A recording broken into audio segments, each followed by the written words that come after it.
JRCM ഞാനിന്നൊരു vegetarian bytes കൊണ്ട് ഒരു കറി വീട്ടിൽ ഉണ്ടാക്കാൻ നോക്കുന്ന സമയത്ത് ഞാൻ വിചാരിച്ചു അത് എൻ്റെ RCM ഫാമിലി ആയിട്ട് ജസ്റ്റ് ഒന്ന് ഷെയർ ചെയ്യാം ഒരു റെസിപ്പിന്ന്. ബൈറ്റ്സ് എല്ലാവരും വീട്ടിൽ വാങ്ങിക്കുന്നതാണല്ലോ. ഇന്ന് നമുക്ക് ഞാൻ സാധാരണ എന്താ പറയുക കുക്ക് ചെയ്യുന്ന ഒരു രീതിയുണ്ട്. ആ ഒരു രീതിയിൽ എങ്ങനെയൊക്കെയാണ് ഞാൻ ചെയ്യുന്നതെന്ന് കാണണ്ടേ? ഓക്കെ, അപ്പോൾ നമ്മൾ എടുത്തിട്ടുള്ള സാധനങ്ങൾ ഇത് വെജിറ്റേറിയൻ ബൈറ്റ്സ് നമ്മൾ ചെറിയ പീസാക്കിയ ശേഷം നമ്മൾ RCM റൈസ് ബ്രാൻ ഓയിലിൽ ചെറുതായിട്ടൊന്ന് വറുത്ത് കോരിയിട്ടുള്ളതാണ്. അപ്പോൾ അത് കൂടാതെ പിന്നെ ഇതാ മഞ്ഞൾപ്പൊടി 1 ടീസ്പൂൺ, മുളക് പൊടി ചെറിയ ടീസ്പൂണിന് ഒരു 1.5 ടീസ്പൂൺ, മല്ലിപ്പൊടി ഒരു 4 ടീസ്പൂൺ, പിന്നെ തക്കാളി, ഇഞ്ചി, വെളുത്തുള്ളി, പച്ചമുളക്, അതേപോലെ മല്ലിച്ചപ്പ്, പിന്നെ സവാള. ഇത് തേങ്ങ വറുത്തരച്ചതാണ്. ഒരു മുറി തേങ്ങ വറുത്ത് അരച്ച് വെച്ചതാണ്. ഓക്കെ, ഇനി നമുക്ക് കുക്ക് ചെയ്യാൻ തുടങ്ങാം അല്ലേ?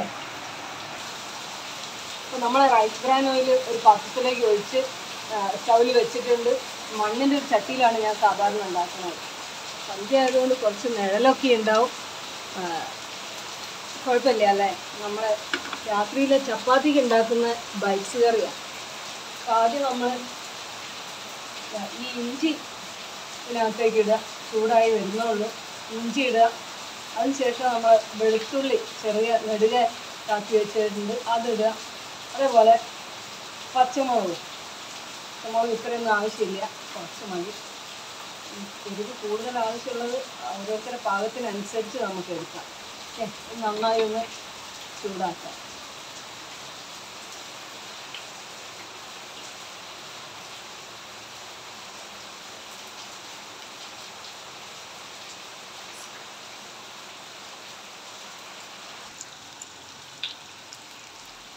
കുറച്ചൊന്ന് റെഡി ആയിട്ട് വന്നിട്ടുണ്ട്. ഇനി നമ്മൾ അരിഞ്ഞ് വെച്ച സവാള, ഇത് എനിക്ക് തോന്നുന്നു ഒരു 3 സവാള. വലിയ സവാളയാണെങ്കിൽ 3 എണ്ണം, ചെറുതാണെങ്കിൽ ഒരു 4 എണ്ണം, ഇത്രയും മതി അല്ലേ?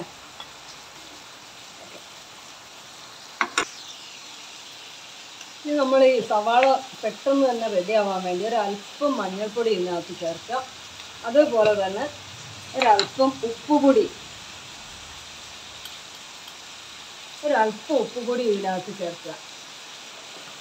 ആ കൂടെ ഈ വഴഞ്ഞു വരുന്ന സവാളേൻ്റെ കൂടെ ഒരല്പം തക്കാളി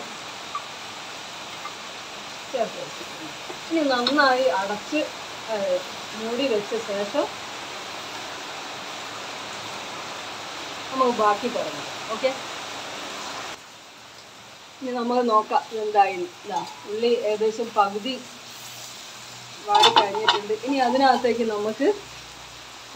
നമ്മൾ ചെറുതാക്കി കട്ട് ചെയ്ത് പീസാക്കിയ വെജിറ്റേറിയൻ ബൈറ്റ്സ്, ഇതൊരു ഫുൾ വെജിറ്റേറിയൻ ബൈറ്റ്സിൻ്റെ പാക്കറ്റ് ഉണ്ട്.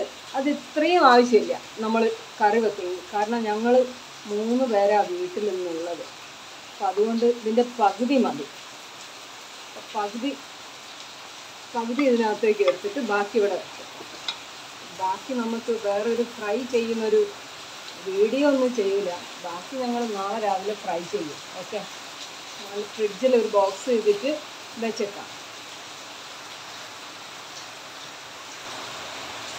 ഇനി ഇതിനകത്തേക്ക് നമ്മൾ റെഡിയാക്കി വെച്ചിരിക്കുന്ന ഒരു 3/4 ടീസ്പൂൺ മഞ്ഞൾപ്പൊടി, മുളക് പൊടി, അതേപോലെ നമ്മൾ RCMൻ്റെ മല്ലിപ്പൊടി, ഇത് 3 കൂടെ ഇതിനകത്ത് നന്നാക്കി ഒന്ന് ഇളക്കിയ ശേഷം, വെള്ളമൊന്നും ഉപയോഗിക്കേണ്ട,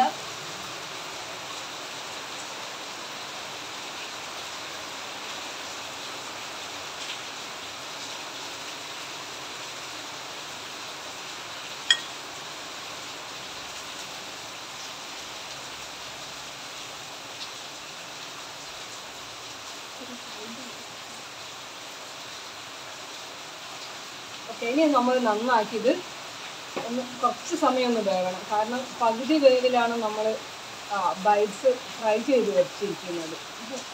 ലോ ഫ്ലെയിം ആക്കിയിട്ട ശേഷം ഒരു 1/4 മണിക്കൂർ സമയം നമ്മൾ അതിനൊന്ന് വേവാൻ വേണ്ടി വിടുക. ഓക്കെ,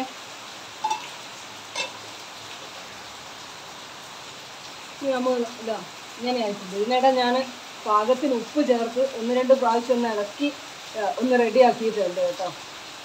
അപ്പോൾ ഇത്രയും പാകത്തിൽ ഇപ്പോൾ കണ്ടില്ലേ, നല്ല വളരെ നന്നായിട്ട് കഴിഞ്ഞ് ഇത് ഒന്നിച്ച് മിക്സായി കൂടി വന്നിട്ടുണ്ട്. അപ്പം ഞാൻ ചെയ്യുന്ന ഒരു തേങ്ങ വറുത്തരച്ച്, നമുക്കറിയാം നല്ല ഒരമുറി തേങ്ങ നന്നാക്കി വറുത്തരച്ച് വെച്ചിട്ടുണ്ട്. നമ്മൾ വറുത്തരച്ച് കോഴിക്കറിയൊക്കെ ഉണ്ടാക്കുന്നില്ലേ, അതുപോലെ കോഴിക്കറി എല്ലാം ഉള്ളൂ, കോഴിനേക്കാൾ വളരെ നല്ല സാധനമാണ്. ഇത് വാങ്ങിച്ചിട്ട് പല ആളുകൾക്കും ഇതെങ്ങനെയൊക്കെ കുക്ക് ചെയ്യാം, ഇതുകൊണ്ട് എന്താ ചെയ്യേണ്ട ഒരു ഐഡിയ ഇല്ല. നമുക്ക് എങ്ങനെ വേണമെങ്കിലും കുക്ക് ചെയ്യാം. ഇതൊരു റെസിപ്പി മാത്രമാണ്. അപ്പോൾ ഇതൊന്ന് എല്ലാവരും ഉണ്ടാക്കി നോക്കുമ്പോഴത്തേക്ക് അടുത്തൊരു റെസിപ്പിയായിട്ട് ഞാൻ വരുന്നുണ്ട്, നോക്കിക്കൊള്ളു. ഇതൊന്ന് ഇളക്കിയ ശേഷം നന്നാക്കി ഒന്ന് ഇളക്കി കൊടുത്ത ശേഷം ഞാൻ കുറച്ച് വെള്ളം തിളപ്പിച്ചിട്ട് ഒരു മഗ്ഗിലൊഴിച്ച് ഇവിടെ വെച്ചിട്ടുണ്ട്. അതൊന്ന് എടുക്കട്ടെ. നല്ലൊരു സ്മെല്ല് വരുന്നുണ്ട് കേട്ടോ. അപ്പോൾ ആ ഒരു തിളപ്പിച്ചെടുത്ത് വെച്ച വെള്ളം, കുറച്ച് പച്ചവെള്ളം ഒഴിക്കരുത് കേട്ടോ, ഒന്ന് തിളപ്പിച്ചെടുത്ത് വെച്ച വെള്ളം ഒഴിക്കുന്നതാണ് ഏറ്റവും നല്ലത്. നന്നാക്കി, ഒരുപാട് വേണ്ട, കുറച്ച് നല്ല കട്ടിയിൽ നിൽക്കണം, അതാണ് ഏറ്റവും ടേസ്റ്റ്. വെള്ളം കൂടുമ്പോൾ അത്ര ഒരു ടേസ്റ്റ് ഉണ്ടാവില്ല.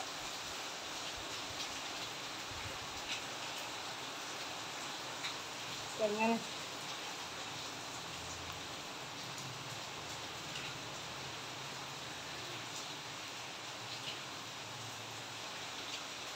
കാണുമ്പോൾ തന്നെ വായിൽ വെള്ളം ഊറുന്നുണ്ടോ? എനിക്കെന്തായാലും ഉണ്ട്. നല്ലൊരു സ്മെല്ല്. ഉപ്പൊക്കെ പാകത്തിലുണ്ടോ എന്ന് ചെറുതായിട്ടൊന്ന് നോക്കട്ടെ അല്ലേ. ഒരല്പം കൂടെ ഉപ്പ് വേണം.